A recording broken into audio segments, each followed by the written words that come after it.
صفا اور مروہ جب ایفرٹ ورشپ بن جاتی ہے۔ سورہ بقرہ آیت نمبر 158۔ آیت ان الصفا والمروۃ من شعائر اللہ فمن حج البیت او اعتمر فلا جناح علیہ ان یطوف بہما ومن تطوع خیرا فإن اللہ شاکر علیم۔ ترجمہ: اس میں کوئی شک نہیں کہ صفا اور مروہ اللہ کی نشانیوں میں سے ہیں۔ جو شخص اس گھر کا حج کرے یا عمرہ کرے اس پر کوئی گناہ نہیں کہ وہ ان دونوں کے درمیان سعی کرے، اور جو کوئی خوش دلی سے نیکی کرے تو بے شک اللہ قدردان سب کچھ جاننے والا ہے۔ بسم اللہ الرحمن الرحیم۔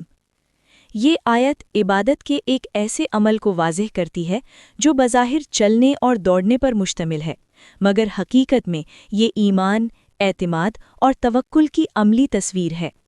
صفا اور مروہ کے درمیان سعی۔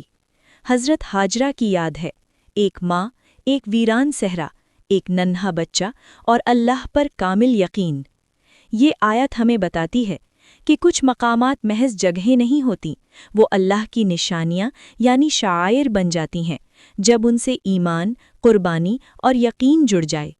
اللہ نے واضح کر دیا کہ یہ عمل کوئی رسم نہیں بلکہ قرب الہی کا راستہ ہے۔ سعی میں مسلسل حرکت، آگے پیچھے آنا اور مقصد کے ساتھ چلنا، یہ انسانی دماغ کو یہ پیغام دیتا ہے کہ کوشش عبادت ہے اور حرکت مایوسی کا علاج۔ ماڈرن سائنس بھی مانتی ہے کہ مسلسل جسمانی حرکت سٹریس ہارمونز کم کرتی ہے اور ہوپ اور موٹیویشن کو فعال رکھتی ہے۔ یہی وجہ ہے کہ سعی روح اور جسم دونوں کی تربیت ہے۔ قرآنی حکمت: اللہ فرماتا ہے وَمَن تَطَوَّعَ خَيْرًا، یعنی جو خوش دلی سے نیکی کرے۔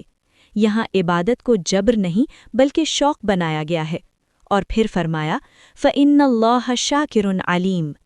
اللہ خود قدردان ہے، نیت جانتا ہے اور کوشش کی قدر کرتا ہے۔